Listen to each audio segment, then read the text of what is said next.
जय हिंद साथियों। बताइए आप लोग कैसे हैं। आशा करते हैं आप लोग अच्छे होंगे, स्वस्थ भी होंगे, मस्त भी होंगे और आप लोग जिंदाबाद भी होंगे। और इंडियन आर्मी का वर्दी पाने के लिए आप लोग दिन रात मेहनत भी करते होंगे, ठीक ना। तो अगर आप लोग 2026 में इंडियन आर्मी बनना चाहते हो तो मैं आप लोगों को आशा और विश्वास दिलाता हूँ कि अभी से अगर आप लोग मेहनत करना थोड़ा थोड़ा शुरू कर देते हो ना तो फिर आप लोग भाई 2026 में फौजी बन जाओगे। मैं आप लोगों को ये आशा और विश्वास दिलाता हूँ। देखो कोई भी काम एकाएक नहीं होता है, कोई भी काम जल्दी नहीं होता है। यहाँ पे 10 तल्ला मकान ढालने के लिए पहले भाई 1 तल्ला मकान को ढाला जाता है, फिर 2 तल्ला, फिर 3 तल्ला, ऐसे करके फिर भाई 10 तल्ला मकान को ढाला जाता है। तो अगर आप लोग एक बार में सोच रहे हो कि हम फौजी बन जाएंगे तो बहुत ही मुश्किल है, ठीक ना। एक बार में भी बन जाओगे लेकिन उसके लिए आप लोगों को दिन रात मेहनत करना पड़ेगा, तब जाके भाई बनोगे। कुछ भाई सोचते हैं जब 1 महीना एग्जाम का बचेगा ना तो उसी समय हम रट्टा मार देंगे और फिर हम एग्जाम निकाल लेंगे, लेकिन वही भाई एग्जाम में ही रह जाते हैं। तो दोस्तों आप लोगों को ऐसा नहीं सोचना है, आप लोगों को ऐसा जम के तैयारी करना है कि भाई फिर आप लोगों को एग्जाम के समय में कोई भी दिक्कत नहीं होगा, ठीक ना। तो आज मैं आप लोगों के लिए टोटल 30 क्वेश्चन लेके आया हूँ सामान्य ज्ञान का और सामान्य विज्ञान का। चाहे आप लोग यहाँ पे जीडी के लिए तैयारी करते हो, चाहे ट्रेडमेंट के लिए तैयारी करते हो, चाहे डब्ल्यूएमपी के लिए जो भी लड़की तैयारी करती है, चाहे आप लोग टीए भर्ती के लिए तैयारी करते हो, चाहे रिलेशन भर्ती के लिए तैयारी करते हो, तो आप लोगों को यहाँ से बहुत ही ज़्यादा हेल्प मिलने वाला है। और ये सभी का सिलेबस सेम रहता है, ठीक ना। जीडी का, ट्रेडमेंट का, डब्ल्यूएमपी का, टीए का और रिलेशन भर्ती का सिलेबस सेम रहता है। तो आप लोग भाई इस बात को अच्छे से याद रखना। तो आप लोग भारत के कोई भी राज्य से आते हो और मेरा चैनल से जुड़ गए हो तो मैं आप लोग को आशा और विश्वास दिलाता हूँ कि आप लोग 2026 में जरूर फौजी बन जाओगे, ठीक ना। तो आप लोग इस 30 क्वेश्चन को ध्यान से देखना और लास्ट में कमेंट करके जरूर बताना कि 30 में से आप लोगों का टोटल कितना क्वेश्चन सही हुआ है। तो मैं आप लोगों को सबसे पहले एक यहाँ पे शायरी सुना देता हूँ ताकि आप लोगों को बहुत ही ज़्यादा मजा आएगा पढ़ने में, ठीक ना। तो पहला लाइन है, आप लोग कमेंट बॉक्स में जरूर बताना ये लाइन आप लोगों को कैसा लगा, ठीक ना। फर्क होता है खुदा और फकीर में, फर्क होता है किस्मत और लकीर में, अगर कुछ चाहो और वह न मिले तो समझ लेना कि कुछ और अच्छा लिखा है तकदीर में। अगर आप लोग वर्दी पाने के लिए सोच रहे हो और ये वर्दी नहीं मिल रहा है तो फिर सोच लेना कि आप लोगों का इससे बड़ा पोस्ट मिलने वाला है, ठीक ना। जैसे जीडी का नॉर्मल पोस्ट होता है तो क्लर्क का आप लोगों का पोस्ट मिलने वाला है, प्रमोशन होने वाला है। तो भाई आप लोग ठीक ना थोड़ा ध्यान से मेहनत करो, दिल से मेहनत करो। सिलेक्शन तो भाई एक न एक दिन जरूर होना है अगर सच्चा दिल से मेहनत करोगे तो। और दूसरे लोग क्या बोलते हैं इसके ऊपर आप लोग को बिल्कुल भी ध्यान नहीं देना है, क्योंकि भाई आप लोग तैयारी करते हो तो हमको अच्छी तरह से पता है कि आपको ताना मारेगा आस पड़ोस वाला, ठीक ना, मजाक उड़ाएगा कि ये कुछ नहीं कर पाएगा, लेकिन उसी को देखना उसका बेटा यहाँ पे गुंडागर्दी करेगा, ठीक ना, शराब पिएगा, ठीक ना। तो उस पर आप लोग को बिल्कुल भी ध्यान नहीं देना है। ये रीति है हर एक दुनिया का, वही है। आप तैयारी करोगे तो आपके देख के जलते हैं, ठीक ना। तो मैं ज़्यादा कुछ नहीं बोलूँगा, यहाँ पे मैं क्वेश्चन को करता हूँ शुरू। तो ये आप लोगों का पहला क्वेश्चन है, देखो, भारतीय संविधान के किस संशोधन के द्वारा मतदान की आयु 21 वर्ष से घटाकर 18 वर्ष की गई थी, बताओ। 42वां संविधान संशोधन, 52वां संविधान संशोधन, 61वां संविधान संशोधन और 73वां संविधान संशोधन। क्या होगा इसका राइट आंसर? तो आप सभी प्यारे साथियों को याद होना चाहिए, इसका right answer option number C होगा, ठीक ना। 61वां संविधान संशोधन द्वारा इसको यहाँ पे लागू किया गया था। तो आप लोग भाई इसको अच्छे से याद रखिएगा। 2 नंबर क्वेश्चन यहाँ पे क्या बोलता है, भारतीय वायुसेना इंडियन एयरफोर्स का आदर्श वाक्य मोटो क्या है? आप लोगों को बताना है, सत्यम मेव जयते, संग नो वरुण, नभ्य स्पर्श दीपनरम, योग्य कर्मसु कौशल्यम। क्या होगा इसका, बताओ भाई। उतना तो संस्कृत नहीं आता है, फिर भी मैं आप लोगों को यहाँ पे अच्छा से समझा के बताऊंगा, ठीक ना। जितना होगा मैं पूरा कोशिश करूंगा आप लोगों को अच्छा से समझाने का। तो बताओ ये भारतीय वायुसेना इंडियन एयरफोर्स का आदर्श वाक्य मोटो क्या है? तो इसका right answer option number C होगा, ठीक ना। नव स्पर्श दीपतम, आपका is right answer option number C हो जाएगा, ठीक ना। 3 नंबर आप लोगों का क्वेश्चन क्या बोलता है, कारगिल युद्ध के दौरान भारतीय वायुसेना ने कौन सा ऑपरेशन चलाया था, बताओ। ऑपरेशन विजय, ऑपरेशन मेघदूत, ऑपरेशन पोलो, ऑपरेशन सफेद सागर। क्या होगा इसका राइट आंसर, सभी भाई को याद होना चाहिए। इसका राइट आंसर हो जाएगा ऑप्शन नंबर डी होगा, ऑपरेशन सफेद सागर चलाया गया था। कारगिल युद्ध के दौरान भारतीय वायुसेना ने कौन सा ऑपरेशन चलाया था, तो ऑपरेशन सफेद सागर। तो आप लोग इस क्वेश्चन को भाई अच्छे से याद रखना, right answer option number D आपका इज राइट आंसर हो जाएगा। 4 नंबर यहाँ पे क्वेश्चन क्या बोलता है, भारत के संविधान के निम्नलिखित में से किस अनुसूची में भारत के राष्ट्रपति के वेतन के बारे में प्रावधान है, बताओ। यहाँ पे आप लोग के सामने 4 ऑप्शन है, प्रधान अनुसूची, प्रथम अनुसूची, तृतीय अनुसूची, चौथी अनुसूची, द्वितीय अनुसूची। क्या होगा इसका राइट आंसर, आप सभी प्यारे साथियों को याद होना चाहिए। इसका right answer option number D हो जाएगा, ठीक ना। द्वितीय अनुसूची आपका इज राइट आंसर हो जाता है। उसके बाद 5 नंबर क्वेश्चन क्या बोलता है, आप लोगों को हर एक क्वेश्चन को ध्यान से देखना है। उसके बाद यहाँ पे आप लोगों को राइट आंसर बताना है। किस देश को लैंड ऑफ ब्लैक ड्रैगन कहा जाता है, बताओ। जापान, चीन, नेपाल, भूटान। क्या होगा इसका राइट आंसर, तो इसका right answer option number Bhutan हो जाएगा, ठीक ना। भूटान देश आपका इज राइट आंसर हो जाता है। किस देश को लैंड ऑफ ब्लैक ड्रैगन कहा जाता है, तो भूटान देश आपका इज राइट आंसर हो जाएगा। 6ठा नंबर क्वेश्चन यहाँ पे क्या बोलता है, किसने कहा था कि राजनीतिक स्वतंत्रता राष्ट्र की प्राण वायु है, बताओ। यहाँ पे ऑप्शन नंबर क्या होगा इसका, बाल गंगाधर तिलक, महात्मा गांधी, अरविंद घोष, सुभाष चंद्र बोस। क्या होगा इसका राइट आंसर, आप लोगों को यहाँ पे राइट आंसर बताना है। तो इसका right answer option number C हो जाएगा, अरविंद घोष ने कहा था, ठीक ना। किसने कहा था, राजनीतिक स्वतंत्रता राष्ट्र की प्राण वायु है, तो ऑप्शन नंबर सी आपका इज राइट आंसर हो जाएगा, अरविंद घोष, ठीक ना।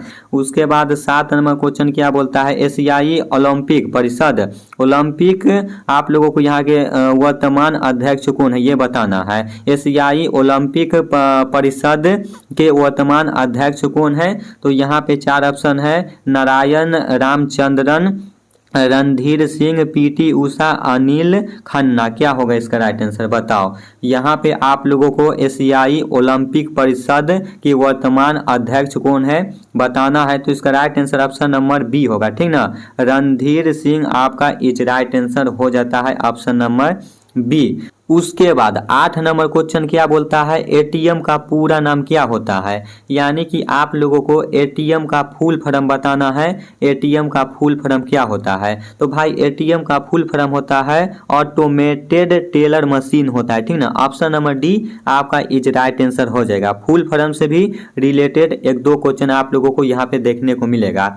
राष्ट्रीय युवा दिवस कब मनाया जाता है, 22 अप्रैल, 5 जून, 12 अगस्त, 12 जनवरी। क्या होगा इसका राइट आंसर, आप लोगों को यहाँ पे बताना है। राष्ट्रीय युवा दिवस कब मनाया जाता है, तो 12 जनवरी को मनाया जाता है, ठीक ना। 12 जनवरी आपका इज राइट आंसर हो जाएगा। उसके बाद यहाँ पे आप लोगों को 21 जून को योगा दिवस मनाया जाता है, 21 जून को, तो इसको भी आप लोगों को यहाँ पे याद रखना है, ठीक ना। उसके बाद 10 नंबर क्वेश्चन यहाँ पे क्या बोलता है, नीति आयोग के वर्तमान अध्यक्ष कौन है, अमिताभ कांत, राजीव कुमार, अरविंद पनगरिया, नरेंद्र मोदी। क्या होगा इसका राइट आंसर, यहाँ पे बताना है। नीति आयोग के वर्तमान अध्यक्ष कौन है, तो इसका right answer option number D हो जाएगा, ठीक ना, नरेंद्र मोदी जी हो जाते हैं। उसके बाद 11 नंबर क्वेश्चन यहाँ पे क्या बोलता है, उस्ताद जाकिर हुस्न किस वाद्य यंत्र से संबंधित है, बताओ।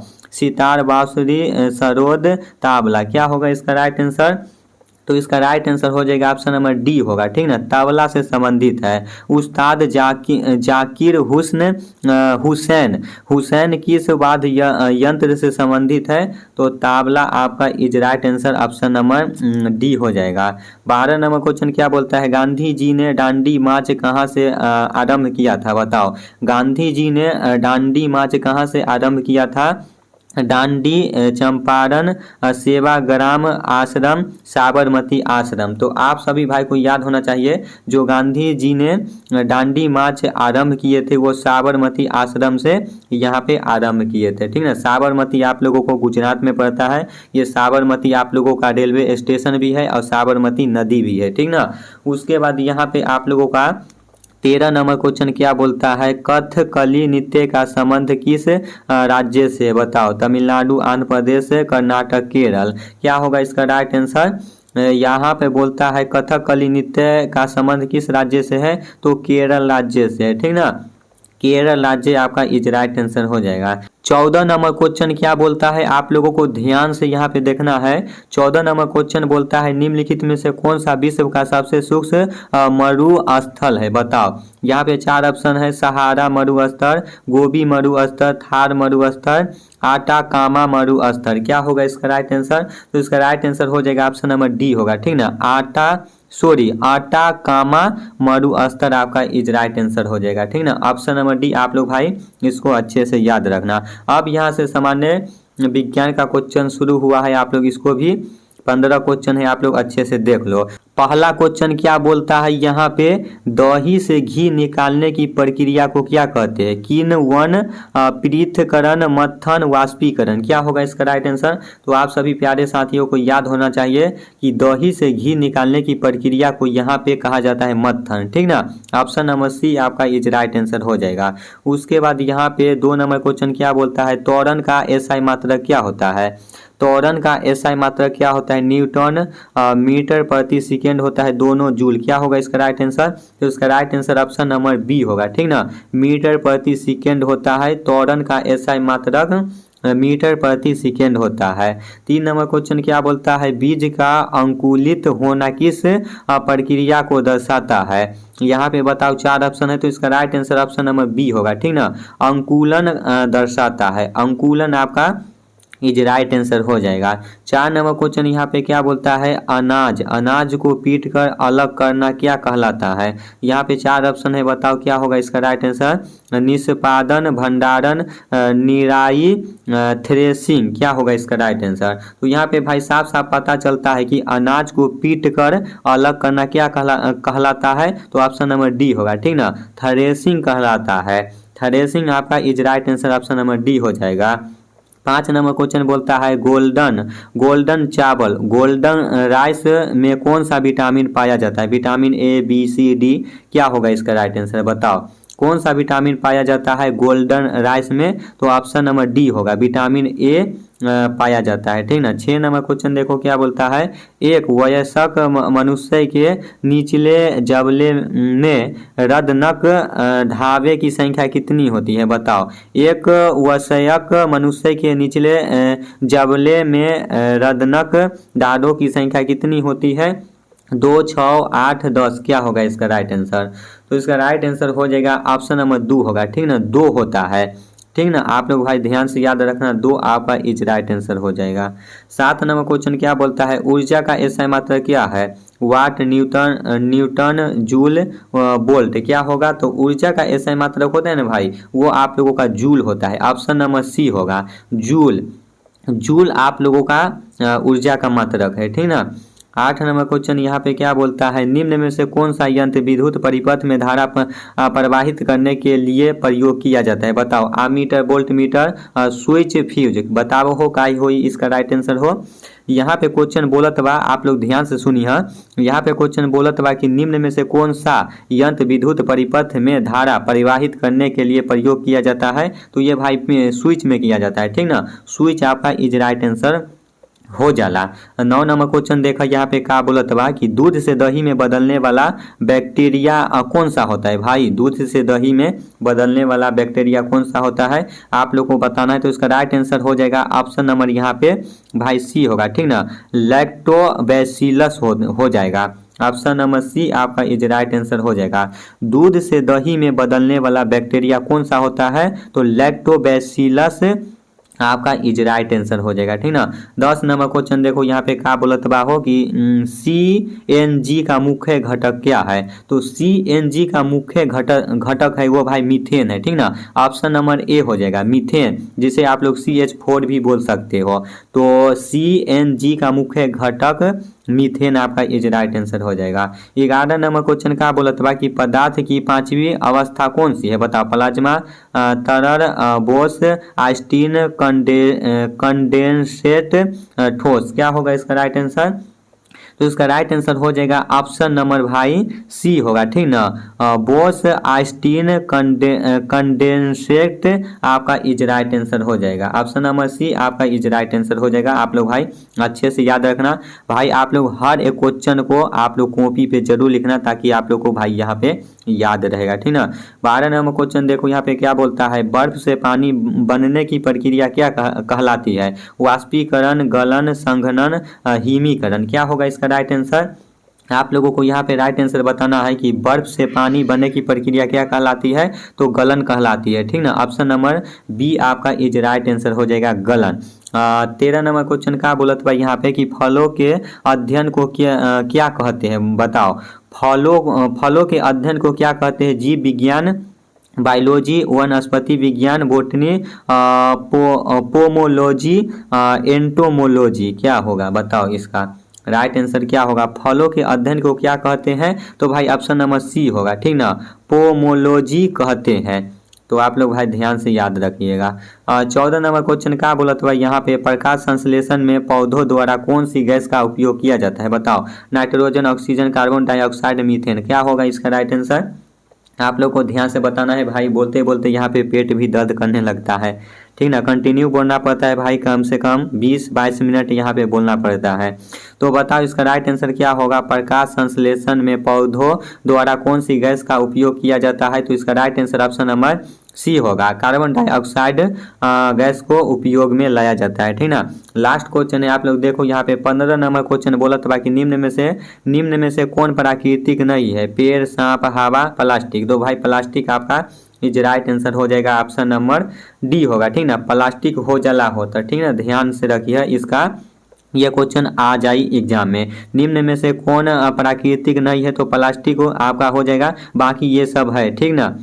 तो बताओ आज 30 में से आप लोग का टोटल कितना क्वेश्चन सही हुआ है। कमेंट बॉक्स में आप लोग कुछ नहीं बताते हो, प्लीज़ आप लोगों से रिक्वेस्ट है कि कमेंट बॉक्स में बताओ कि मेरा क्लास कैसा लगता है, समझ में आता है या नहीं आता है। तो फिर मैं अगले दिन से पूरा कोशिश करूंगा आप लोग को अच्छा से समझाने का, ठीक ना। चलो तो मैं फिर नेक्स्ट वीडियो में मिलते हैं नेक्स्ट क्वेश्चन भी लेके, तब तक के लिए जय हिंद, जय भारत, वंदे मातरम।